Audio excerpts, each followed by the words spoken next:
The topics and opinions expressed on the following show are solely those of the hosts and their guests and not those of W4WN Radio, its employees, or affiliates. We make no recommendations or endorsements for radio show programs, services, or products mentioned on air or on our web. No liability, explicit or implied, shall be extended to W4WN Radio, its employees, or affiliates. Any questions or comments should be directed to those show hosts. Thank you for choosing W4WN Radio.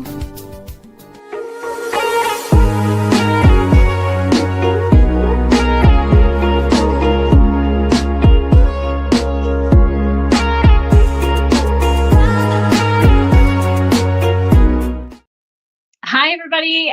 Welcome to Chasing Purpose. I'm your host, Kathleen Connor. And if this is your first time here, I'm glad you found your way in, and I hope you stay a while. If you've been here before, well, welcome back. And guess who's back today? It's Wendy. You know her. We love her. I miss her. She's been traveling the world, and she's over in Europe right now, over in France. And she's the host to Say Yes to Yourself and the owner of Phineas Wright House in Massachusetts. She leads culinary retreats throughout Europe, especially in France, now that she has a chateau there, and she's excited to tell us all about it, I'm sure. But anyway, she's here. She's great. I love her. I missed her. And now let's talk, Wendy, about traveling and packing light and only bringing what belongs to us. So let's talk about what that means to you. And you're a traveler, a world traveler. Tell us how we do this. Oh, it's such a delicious question. And thank you for having me. It's always so fun to chat with you. I love it. And so fun to chat with you from France. I know, I'm jealous. So jealous. I want to, when everything's up and running, which it will be soon, it sounds like we're anxious for you to give us a tour, that's for sure. And see your home away from home. It's so fun. Tell us what packing light means to you. What does that bring to your mind, the first thing? Well, since you and I are not hosting a 20 euros a day travel podcast, traveling light is not about, how many times you can wear the same pair of pants and all of that, but really about being so in tune with yourself, being in alignment, knowing what delights you, knowing what brings you joy, and giving yourself permission for those to be the things that bring you joy, and then only putting that stuff in your quote unquote luggage. I, a few years ago, adopted a mantra that even the first time I uttered it, I laughed because I thought, oh, well, who do you think you are, little lady? I was prompted by a podcast I was listening to. It was called Divine Living, and the host was Gina DeVee. And she was talking about some changes she was making to her programs and the requirements for the clients that she wanted to work with and the ideal client. And she just decided to make a checklist of what she was available for and really like what she was no longer available for. And so in the podcast, she prompted the listener to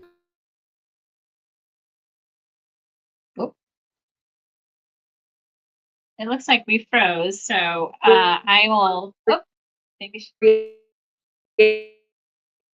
like we're having a little bit of technical issues. Hopefully, Wendy can join us again real soon, or she can pop back in.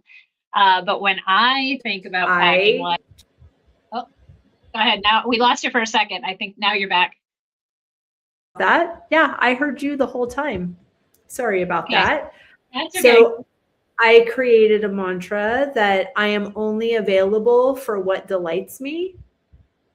Love that. And that really began not only deciding what goes into my bag, what I am traveling with, but it also identified a lot of things I was carrying around that were no longer in service to me, that didn't delight me. And it gave me the language and the permission to let those things go.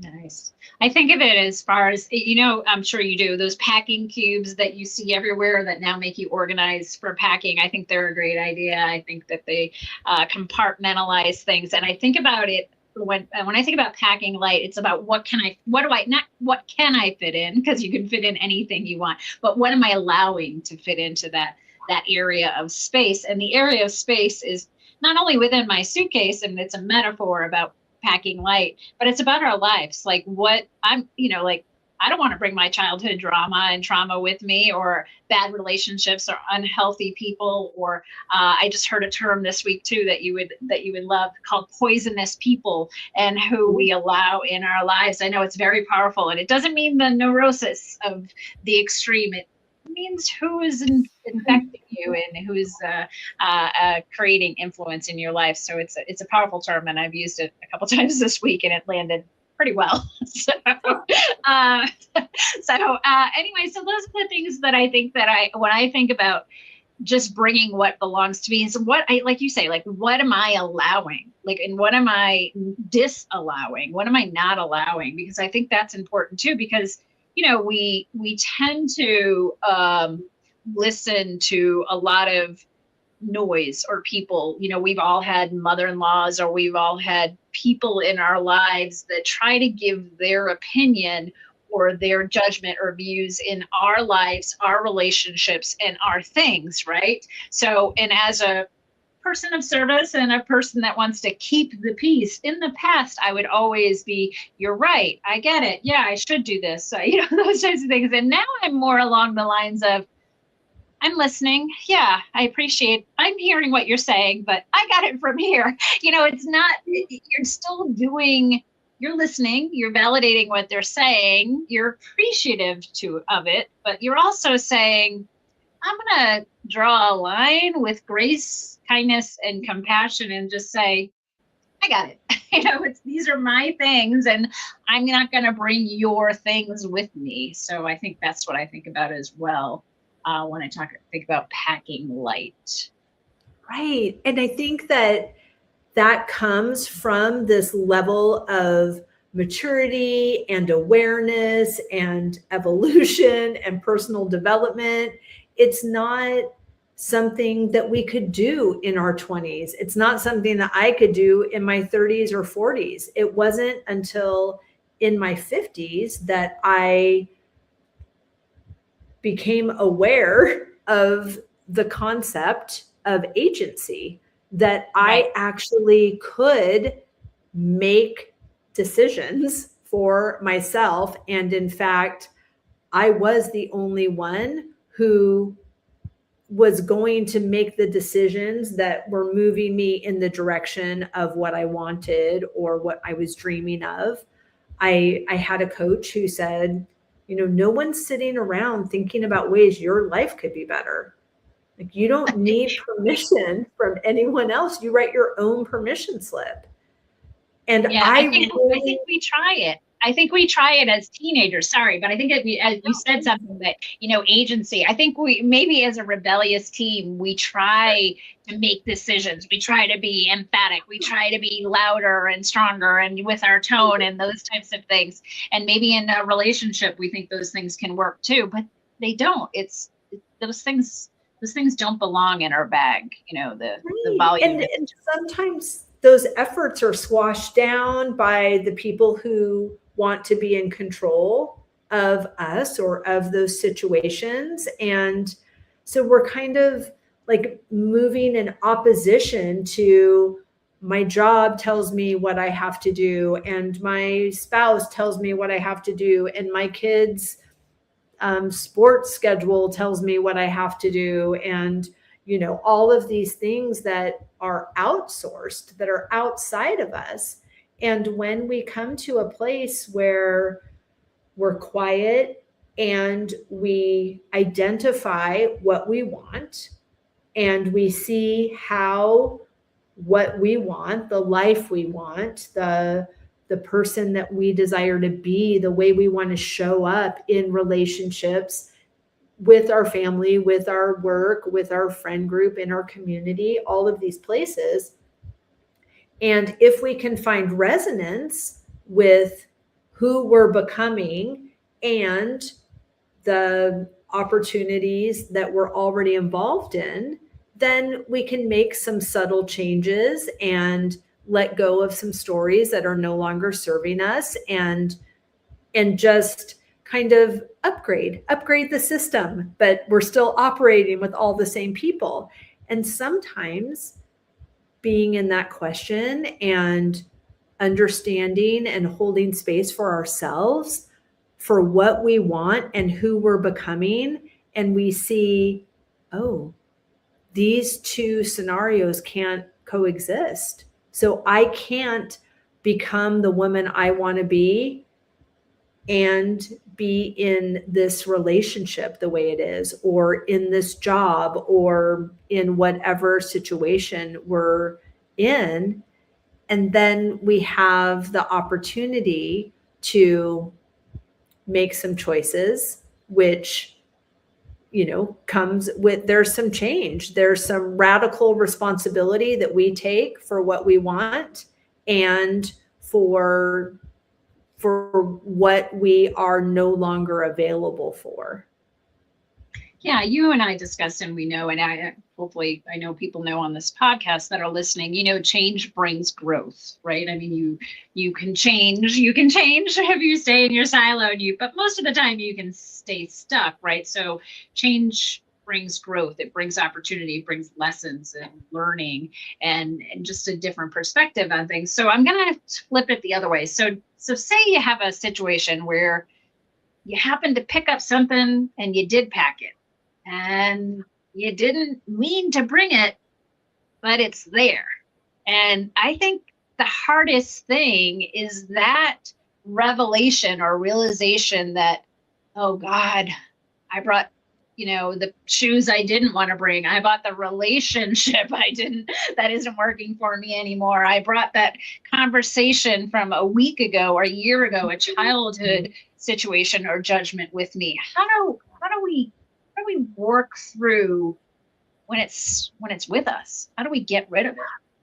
Oh, it's such a great question.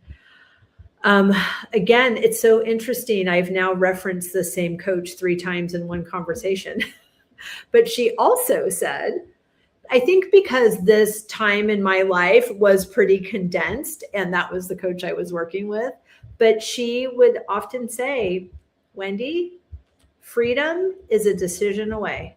So although I had all the reasons why it was hard, but I was stuck and I needed to play this out or whatever, she said, no, it's a decision away. So we decide, okay, I want to feel better. Now, in my instance, if I found out there was something in my bag, if I'm traveling with something that isn't in service, I don't just leave it at the next stop, abandon it. I'm going to ask, I'm going to do some research. I'm curious. Why did I bring this with me? Why am I telling myself this story? And what am I making this mean?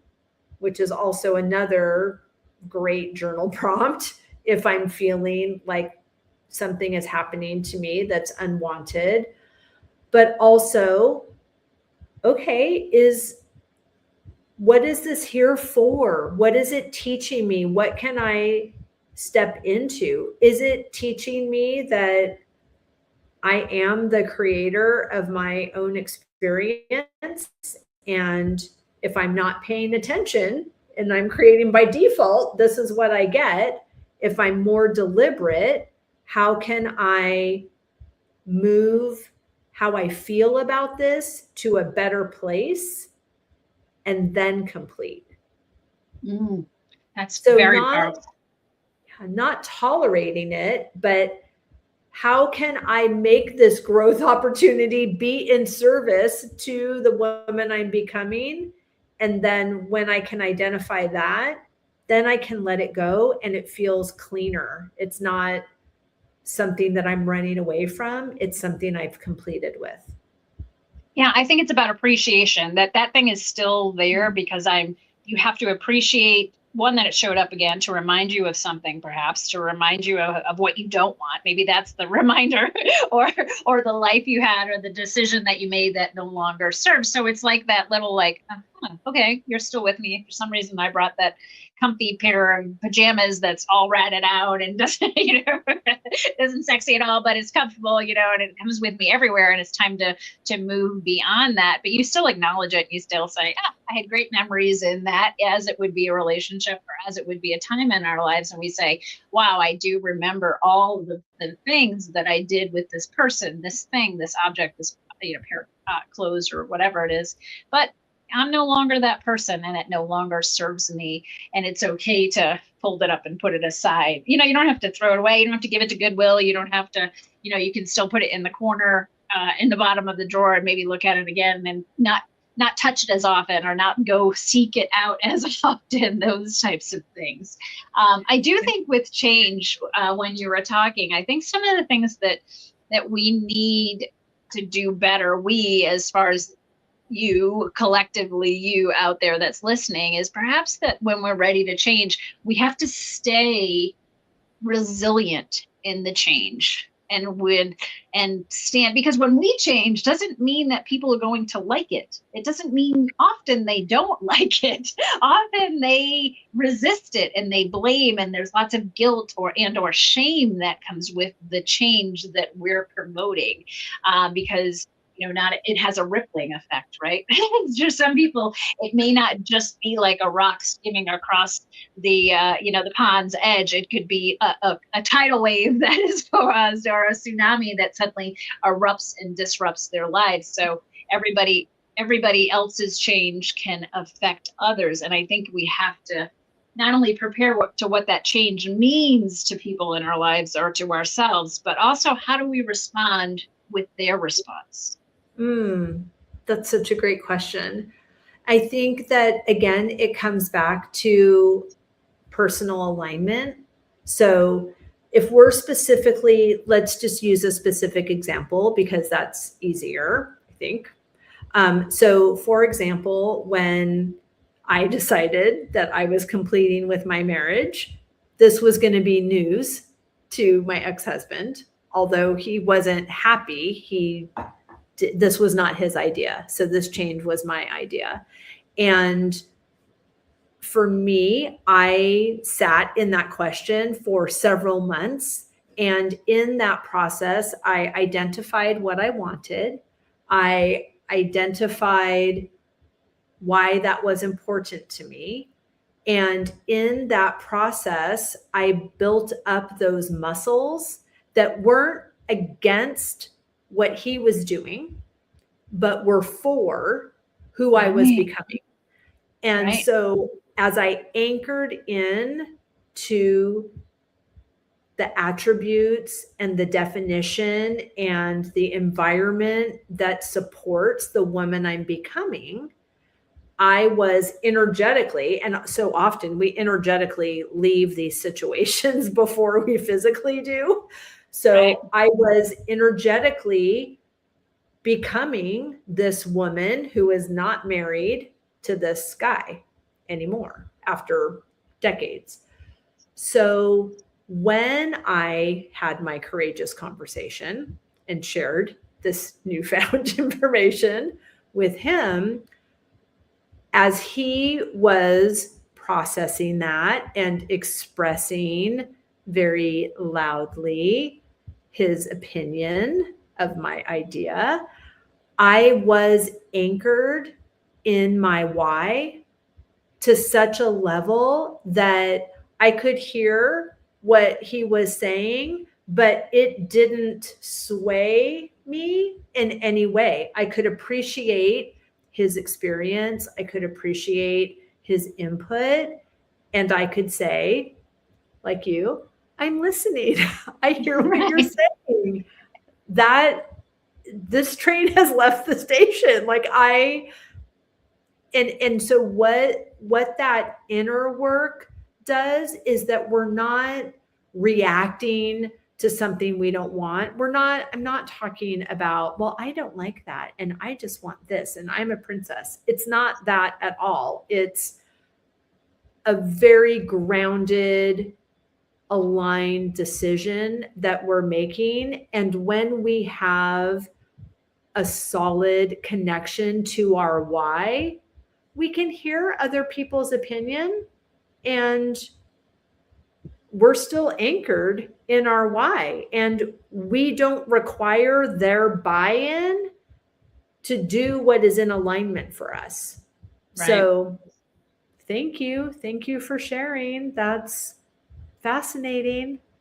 I love that for you. Like it is just this distancing, which for me was a lot with language, because I was so tied to everybody's buy-in and to their opinion of me, because I thought if I keep performing, one of you is going to see me and give me what I want, invest in me as in my business, or, buy me a house that I want, like whatever. And when I realized in that same time when that I understood agency, that I give myself permission, that I'm the person that is dictating how my life is playing out. I'm the deliberate creator. And so I was less affected by outside voices, outside opinions, but I could still hold generous, gracious space for other people having their experience of my new way of living. Right. Oh, so powerful. Yeah, so powerful. I was thinking when you were talking about two things. I was thinking about family patterns that we bring with us, and relational models that we bring with us, and how hard it is to create a change where we're breaking that pattern. And if we don't do it for ourselves, my goodness, we need to do it for our children. That's for sure. I mean, let's hope we do it for ourselves so that we can reap the benefits of not bringing those patterns with us. There's some great patterns and we should bring those and love those, but there are some that we just should not. And that's one thing that we should just address. I was listening to this podcast, again, an author, Mark Beckett, I'll send you his information. I'll leave it in the show notes as well. And he was talking about that he was raised with a very traditional mother and father, and his father was very stingy, thrifty, and frugal. And so when they wanted anything as kids, and again, I don't know his whole life, but I'm just kind of paraphrasing from what I remember. When he wanted something as kids, his father would say, "We don't have that. We don't want to spend the money," and that type of voice. And we all know that voice, whether it was somebody we were raised with, we know that voice enough. Somebody that we know was raised with that voice. And he was talking about now as an adult. So that was, he was remembering that voice as a child. And now as an adult, in his 50s, he was walking around a grocery store with his partner, and his partner wanted this organic almond milk, and it was $7. And he said what his father would have said, which was, "We don't need to spend money on that organic milk. Why do you need $7 milk?" And as now being self-evolved as he is, and he's, runs the Center for Emotional Intelligence, and is, has a pedigree of education and coaches and talks to people around the world at all levels, celebrities and corporations. He was saying that he caught himself in that pattern of his past, and that he then had to realize that he wasn't the father of his partner.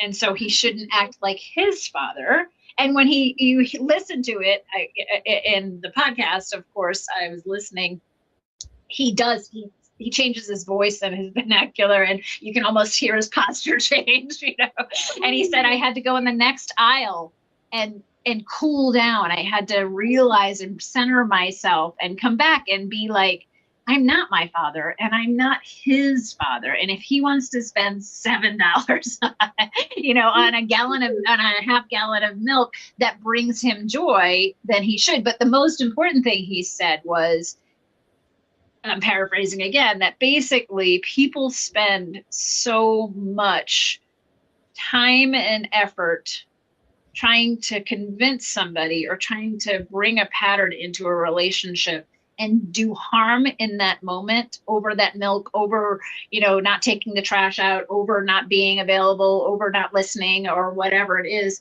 that in a week from now, they won't even remember the milk. Right. That they won't, but yet they've done damage for that night, for the next hours, maybe for the next day if they hold a grudge, maybe for the week or whatever it is. They're just taking pieces or layers off of their relationship, and because of something that they brought with them. So I found it funny. It's very funny when you hear him do the act of his father.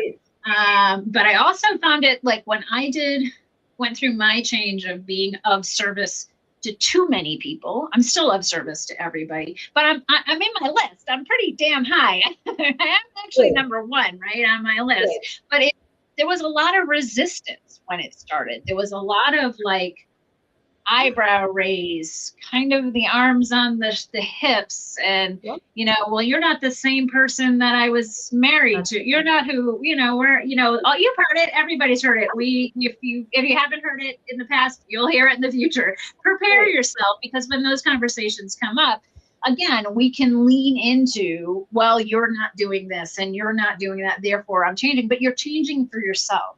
That's right. And so you should not blame all of us should not blame the change that we're promoting with ourselves on anybody else.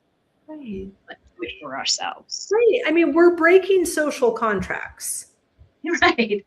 I mean, I am not the woman that he married. So yeah, that's gonna cause some raised eyebrows. That's going to say, hey, wait a minute, what's going on here? And I really need you to do what you said you were going to do. But right. Because our emotional baseline increases, because our maturity level increases, because our conscious awareness increases. Like, I think I had this conversation with somebody about a relationship that they were ending. And he was complaining about his first wife. Lots of reasons why they divorced, but part of his comments through the divorce process was, well, they were the same person that I married. They never changed. They never grew. They never, the second person that he's in a relationship having problems. Well, she did change. And I was like, well, wait a minute. Like you didn't want to stay with this relationship because there was no growth, because you saw her as the same person she was when she was 19 or 20 or 21, whatever that time period. And now you pivot to the second relationship that you have. And now you're complaining because they have changed. Like, which one do you want? You just want them to stay in a place so you don't have to change.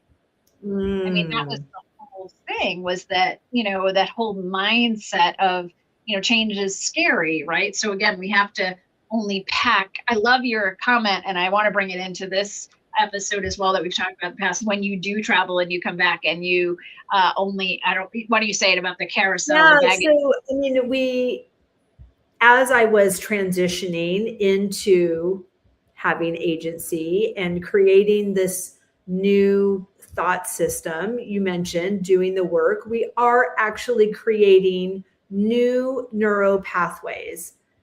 Otherwise, our old habits just come into play, just like the author you mentioned who was freaking out about the milk. So as we are shifting and creating a new way of doing things, we do have that raised eyebrows from the people that are used to us showing up the way that we have been showing up. They're expecting us to show up this way. And so as people would say, and people, not like a bunch of random people, my ex-husband, my siblings, my parents, the people in my friends, well, why are you doing this now? Or I don't understand. And why can't you just do this? And I would just say to myself, like, okay, that bag does not have my name on it. And if I was standing at baggage claim and the carousel was going around, and I would never take somebody else's bag, ever, even if it was really cute, even if it was falling apart and I knew that I could pack it better, I would not pick up that bag. And so as I was moving through old relationships as the new version of myself, I identified the same thing. So when someone said something to me, when my ex-husband said, why are you doing this, or why? And I just thought, listen, That bag does not have my name on it. I'm not picking it up. There's a reason why, like the example that you gave with the author, like he needed to step aside and he needed to remind himself, okay, I am not my father and I'm not their father, and I don't need to do, there's some investigation there. And that's what I was working through myself, and realized that I co-created the habit of picking up all those bags for them. So it wasn't like they were asking unreasonable things from me. They were asking why I wasn't doing what I've always done. Right. Yeah. Right. It's because we put ourselves in that situation. And, I go back to the comment of, emotional baseline. Like I don't want to be the person that I was 10 years ago, 25 years ago, or even 30 years ago. I don't even want to be the person that I was. I mean, I was pretty good yesterday, but I want to be better today than I was yesterday, right? So, we talk about emotional baseline. And so, again, not in a judgmental way, but you have to think about people on a baseline number, and how you, like you and I, we've been drawn to each other since the first conversation that we met. And I believe it's because our emotional baseline, I've heard it in the terms of frequency and energy, and get this new one that I heard called essence, that it's the essence, and that our essence, yeah, you'll love this, that our essence shows up 10 feet before we do. Think about that when you go into a room. I believe that too, but it's so great to hear other people believe it, because I believe it. It's like, damn, I'm right. Right? Before, as you're putting your hand on a door to walk into a party, or, taking your coat off and putting it in the foyer closet, you can feel the energy of the room, right? You know what it's like. And if you're self-aware and aware of your surroundings, you can even feel it even more, right? So those are the baselines. Like the kid, I mean, we were kids, we were 19, my first husband, my emotional baseline and his were even at probably a 3, a 2, or a 5, right? We were really young. Our emotions were pretty immature. Well, then our life experiences, then our work environments, then, our eyes, what we learned, what we heard grew at a different pace. It doesn't mean that he was wrong to stay in his traditional mindset or his world that he wanted to stay in. It just means that we weren't aligned anymore. So when my emotional baseline suddenly became 20 and he was a 2, well, our conversations couldn't stay stimulated. I wasn't challenged and he wasn't challenged, or we weren't challenged in the same things. And so we've talked about this in the past around the conversation or conflict that people bring to the table around, well, we don't have a lot in common. To me, it's not about commonalities. It's about the connection. Yeah. It's about the essence and the emotional baseline.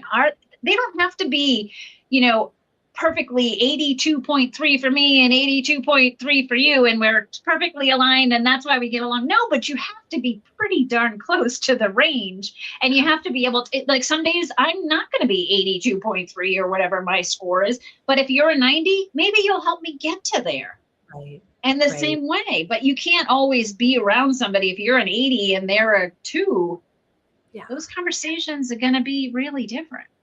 For sure. And I think for me, what has happened, and I know I keep saying for me, but no, I love it, because that's been a part of my realization as well. I used to think that I knew what everybody else was thinking and knew what the motivation for what they were doing, which is why I had such a problem with it, because why are they even thinking like that? That's not even true. Like, oh my gosh, like it even hurts in my body to pretend to think like I used to. But now, just to arrive in a day, in a moment, in a conversation with curiosity and just being open, like what is here for me and what is this conversation going to bring? And when someone says something that I'm like, ooh, that's interesting. Like even earlier in this conversation, when you were talking about like the metaphor of too much in your luggage, and you talked about like the ratty pajamas and why am I bringing them? Because they make me feel comfortable. And I'm like, ooh, can we just dig in that for a minute? Because there's so much about, and a great journal prompt for this type of discovery is like, what am I making this mean? Like, what am I making these pajamas mean? Do I feel, I call it comfort, but is it really safe? Is it really because I'm afraid to put myself out there to be beautiful in my gorgeous vintage loungewear? Or am I wearing sweats because this is a visibility problem? And not only do I not want anyone else to see me, I'm not even seeing myself. Like, ooh, like that's juicy. Like I want to get in there with the flashlight and really excavate with grace, with a desire for growth and awareness and evolution. And because I have that desire about myself, because it's new, it's about 6 years that I've been treating myself this way with this kind of curiosity. Those are the relationships I thrive in. Those are the conversations I thrive in, where we're just deep in there. I was having a conversation. Well, my mother was having a conversation with me. Actually, I was not having a conversation with her. And I asked her a question. Like really, my habit is curiosity.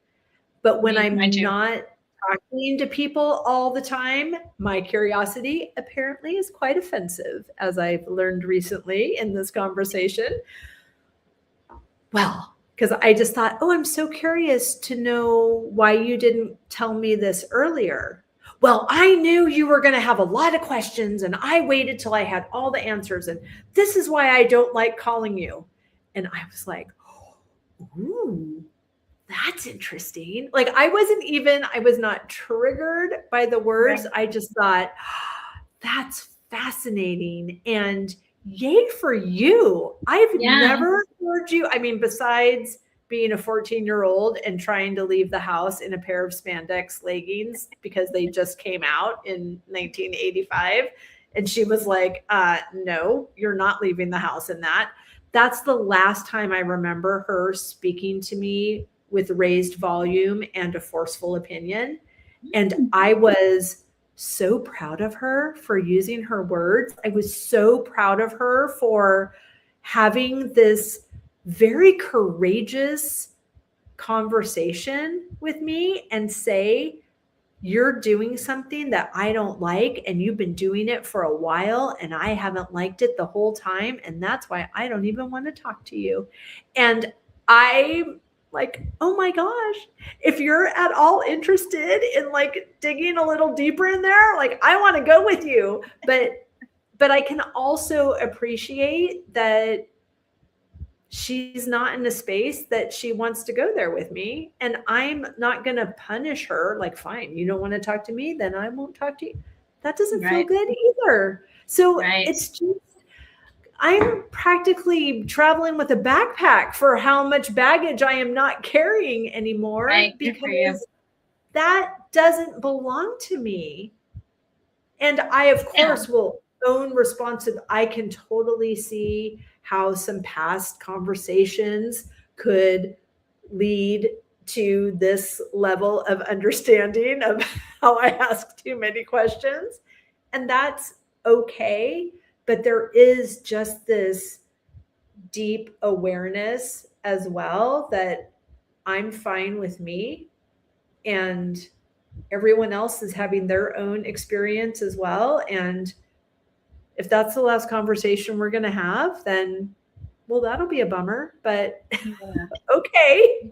I think the most important thing that I heard her say is when she set her boundary and she set some things that she's probably been holding on to, and maybe with grace or with not, Obviously. certainly, but also in how you received it. Like you didn't take it as a offense, or you didn't get triggered by it. You respected that she needed to say it. You took accountability for what she had to say and your role in what you were doing or what she was experiencing. And then you just kind of let it drift, and said, if you want to dig through this further, I'm happy to be here with you, because you wanted to. Your curiosity. Oh my gosh, certainly I've had so much awareness. I would love to share it with her. but good for you to know that she didn't have the capacity for that. Let's just, your awareness and her capacity have to be pretty equal in order to have that conversation too. So, but I love her courage, that's for sure. I love her ability to have that conversation with you. I'm not too sure she will in the future, that's for sure. Maybe it's a baby step towards the direction, but you're also, I'm proud of you for listening and for giving her the opportunity and the presence to do that as well. So that's hard for a mother-daughter relationship to come kind of in a different way of both being able to listen and exchange, as opposed to, being the one with the tone and the volume, no matter who it is. So kudos to both of you. From that personal alignment. Like, I knew the motivation for my question. So although my question was triggering, I didn't have to pick up that bag because I had my own awareness. Yeah, it was so good for you, because you came already centered. You came already to that place of communication in a balanced, centered, aligned way, where you were not there to pick a fight. You weren't saying things to drive the conversation in one direction. And if it went that way, you were okay with that. If it didn't, that you were okay with that too, because you had your own. I didn't even know purpose. What was happening. But interestingly enough, she was thinking that this is how it was going to go. And we get what we expect, whether we want it or not. Yeah, right. Well, that's a great thing to say too. Get what we expect. I think I just did a podcast about, what was it? About like the standards, what we accept is what we receive. It's the same thing, right? If we keep putting up with things, we're going to keep receiving things. And it wasn't about boundaries. It was about standards and how we allow people to treat us, not setting stern boundaries, but just like, I don't like that tone. We have teenagers. We have to do that in a nice, we can certainly blow up and be triggered with them and tell them, who do you think, as my mother would say, who do you think you're talking to? Or I'm your mother, don't talk to me like that. Those types of things. That come back like the gentleman with the milk, but now we are more self-aware and have more tools and more opportunities than our parents ever did. At least my parents, they never had the technology or the things in their palm of their hand. I just had this conversation last week with somebody who forgot my birthday, someone who I care about tremendously. And when I brought it to their attention, I was like, hey, you forgot. And I wasn't mad that they forgot. I assume, it was like, you haven't remembered the last several years. Why my expectations were zero, right? And they turned it back to, well, I guess I suck, and I was like, oh, you're forgetting my birthday makes you the victim here. Like, I don't get that. Fascinating. It was fascinating. But again, you have to be self-aware and self-centered, and not self-centered, but self-aligned to not be triggered by that. Right. And also investigating, what am I making this mean? Right. Right. Why do I care? Whatever, that's not a big deal. But I thought, part of it was you have a calendar, like, you have a calendar in your hand 24 hours a day. Right.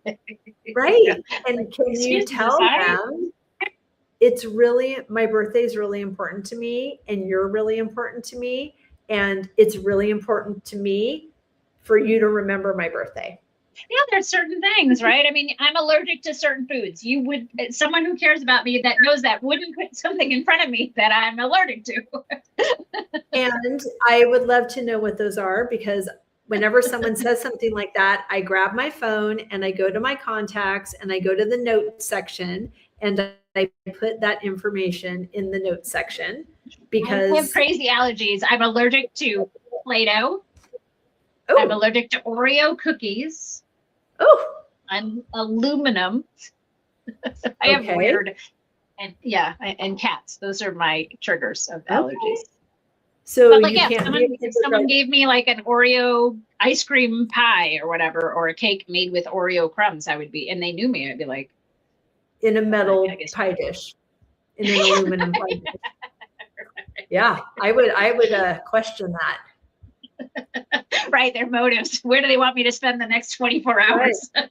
Exactly. So, I think also one of the next sessions that we're going to have, you and I are going to talk about why we women and human beings in general care so much about what other people think about us. I don't anymore, but I mean, there was a time, and I know that there's times certainly in our listeners' days and months and years that has either happened or is happening now, that they base their decisions and their actions and their day activities mostly around social optics and mostly around. Because we weren't 50 yet. That's why. Because we don't what? Because we weren't 50 yet. And then when we turned 50, then we stopped caring. And someone just told me, I was interviewing her on the podcast, and I was saying like, oh, I loved that about being in my 50s is I don't care. And she said, oh, wait until your 60s, because in your 60s, you don't care that you don't care. I was like, oh, that sounds good. You're like, well, we're leveling up even more. Oh, I can't wait now. Well, you better warn people who don't like you now that they're not going to like you in the future either. They already know. And that bag does not have my name on it, and I am not picking it up. Right. That baggage does not belong to us, right? That's for sure. Right.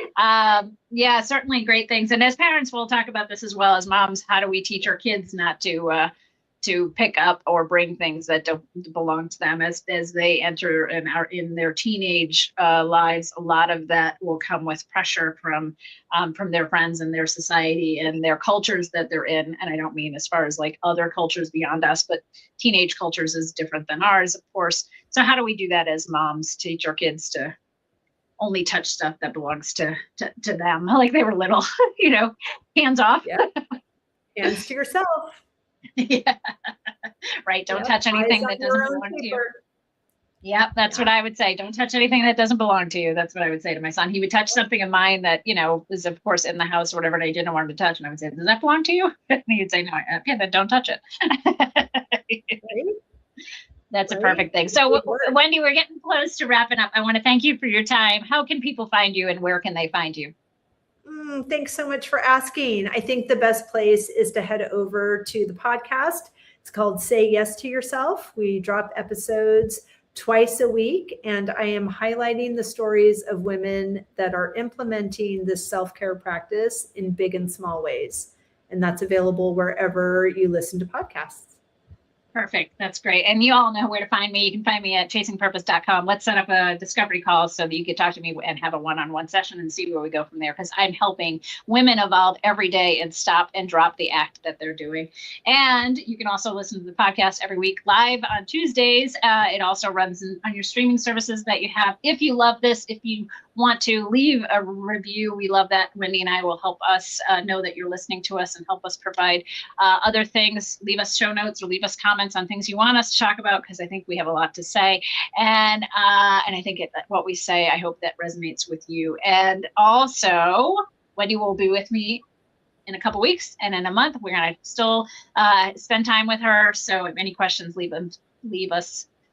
them for us there as well. And until next time, keep chasing purpose. Thanks, Wendy. I appreciate your time and I appreciate you. Love you very much. My pleasure. Love you back. All right. Keep chasing purpose, folks.